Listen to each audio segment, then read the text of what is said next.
For decades, women have been told a single story. That liberation means rejecting male authority. Freedom means defining womanhood for themselves. No one, especially men, gets to decide what a woman is. That story didn't emerge quietly. It reshaped laws, language, culture, and identity. And most people assume it's still the story we're living in. But watch closely, because something fundamental has shifted. In the current cultural moment, a man can declare himself a woman, and that declaration is treated as authoritative. Not symbolic, not personal, authoritative. Women are expected to accept it, defend it, and suppress their own objections in order to be considered moral.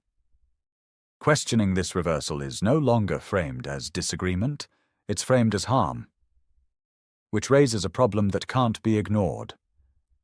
A movement built on resisting male authority now depends on female compliance with it. This is not a debate about kindness. It's an examination of power, of who defines reality, of who is deferred to, and of who is expected to stay silent to keep the system stable. What follows is not instruction. It is a confrontation between two philosophies, each claiming to understand what female autonomy actually means. Listen carefully. Modern feminism tells women they're finally free. Free from patriarchy. Free from being told what to do. Free from definitions imposed by men. We're told this is the era of autonomy, choice, self-definition. And yet, in this same cultural moment, women are expected to accept a man's declaration of womanhood without question. Not discuss it, not examine it, not even pause.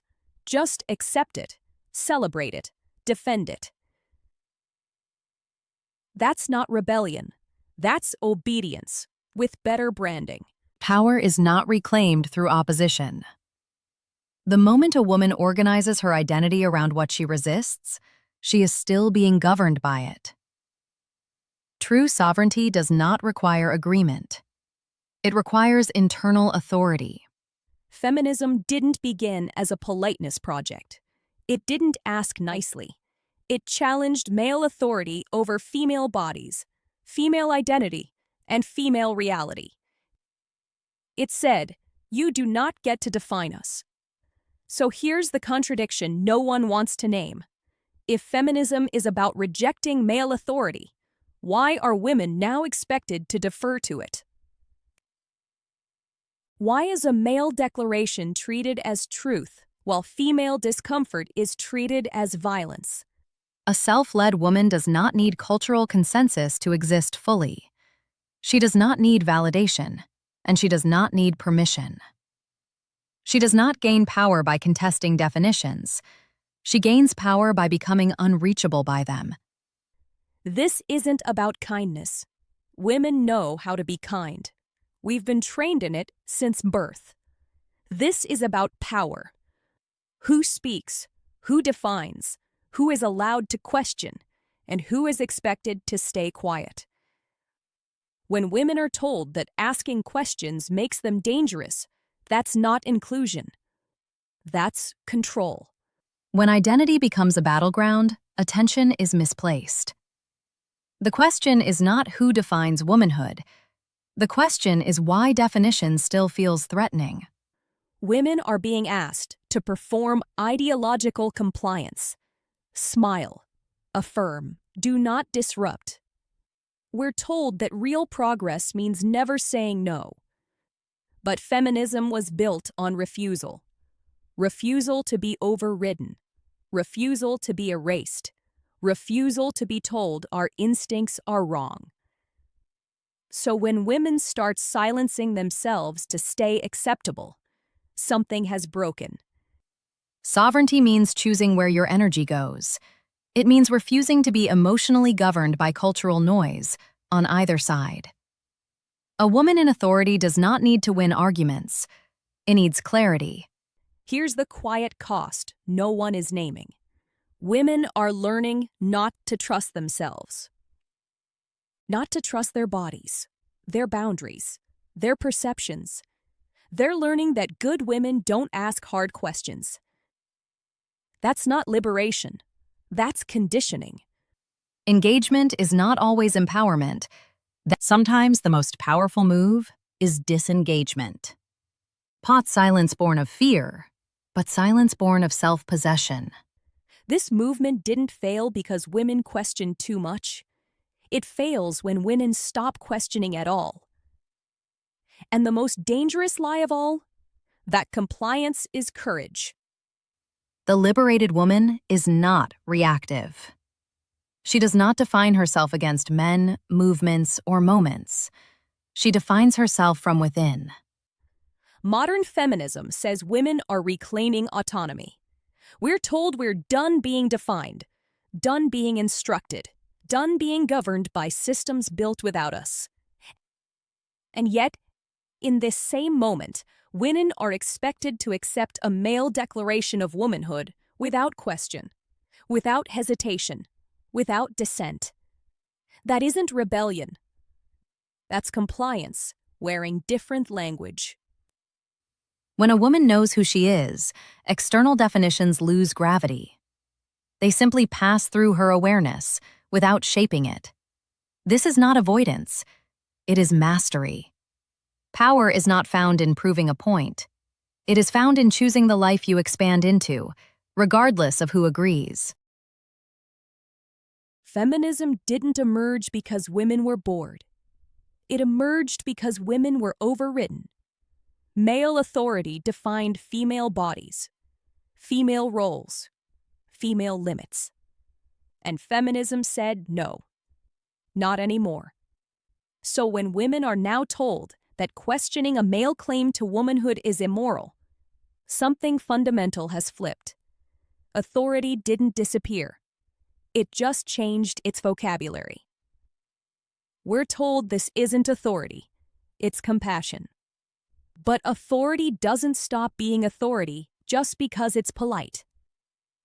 When women are expected to defer, without discussion, without consent, that's not sovereignty. That's submission by another name. Authority only exists where it is granted. Hashed meta. Sex 0.5. A woman who experiences herself as overridden has already outsourced her center.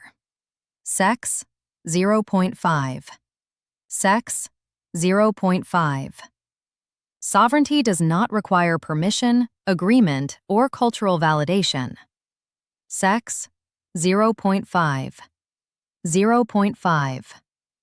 The moment a woman defines her power by what she resists, she is still being governed by it. Sex 0.5. 0.5. True authority is internal. It is not negotiated. It is embodied.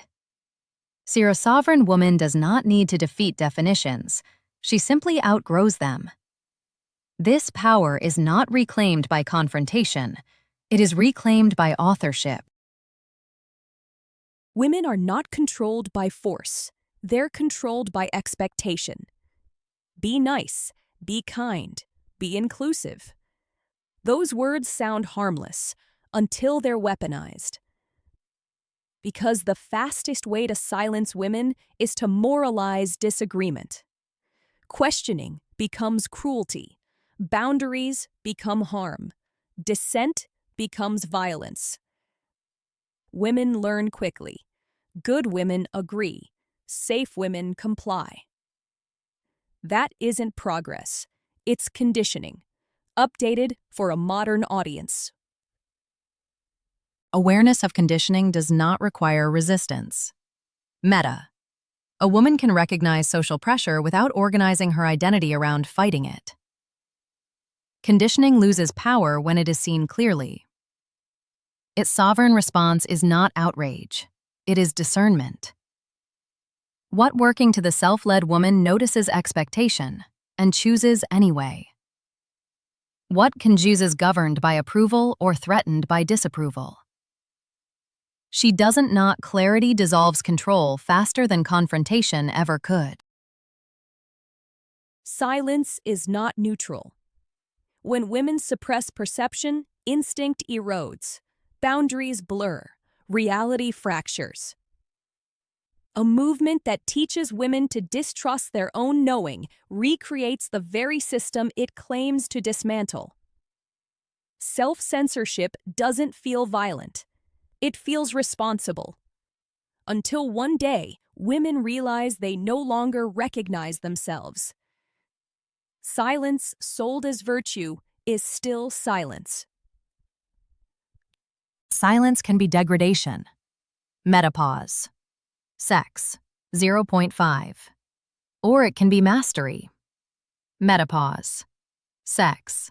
0.5. Metapause. Sex. 0.5.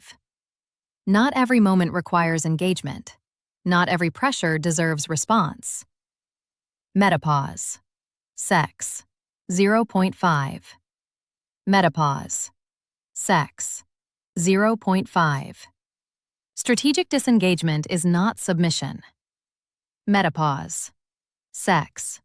0.5. Metapause. Sex. 0.5. It is conservation of authority. Metapause. Sex. 0.5. Metapause. Sex. 0.5. Metapause. Sex. 0.5. A woman in power chooses when to speak and when to remain unreachable. Metapause. Sex. 0.5. Metapause. Sex. 0.5. Metapause. Sex. 0.5. Silence used consciously is not loss. It is leverage. Disengagement sounds powerful until silence is enforced. You cannot opt out of a system that punishes dissent without consequences. When questioning becomes forbidden, women aren't choosing silence. They're being trained into it. And systems that punish speech don't disappear because women disengage.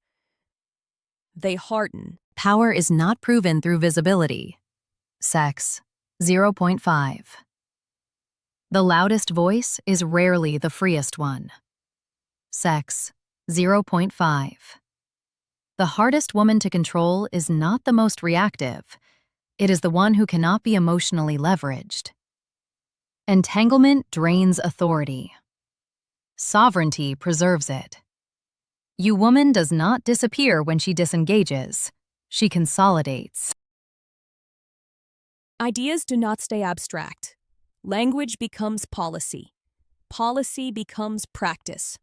Practice shapes women's lives. When women are told their boundaries are hateful, material consequences follow. This isn't theory. It's lived reality. A movement that ignores impact while celebrating ideology has stopped protecting women. No system can override a woman who refuses internal compliance. Institutions rise and fall. Ideologies shift. The deepest protection is self-leadership. A woman who governs herself is not easily displaced, regardless of policy or pressure. Power that lives internally cannot be legislated away. Power begins with the right to say, "This does not align with my reality." Without apology, without erasure. A movement that demands silence is not liberation. It's rebranding. And women deserve better than prettier cages. The highest autonomy is self-authorship, not opposition. A sovereign woman does not fight to be free. She lives as if she already is. What you just heard was not a conclusion. It was a collision. Two frameworks, two definitions of power, two radically different interpretations of autonomy. One perspective warns that women lose power when they're pressured into agreement. The other argues that power is lost the moment agreement is treated as necessary at all. Neither offers comfort. Neither asks for permission. That tension is intentional. Because clarity doesn't come from slogans, it comes from noticing where pressure exists and deciding how you respond to it. If this debate challenged you, unsettled you, or sharpened your thinking, stay in the conversation. Share your perspective in the comments. And if you want more conversations like this, conversations that don't tell you what to think, but expect you to think, remember, like this video and subscribe to the channel.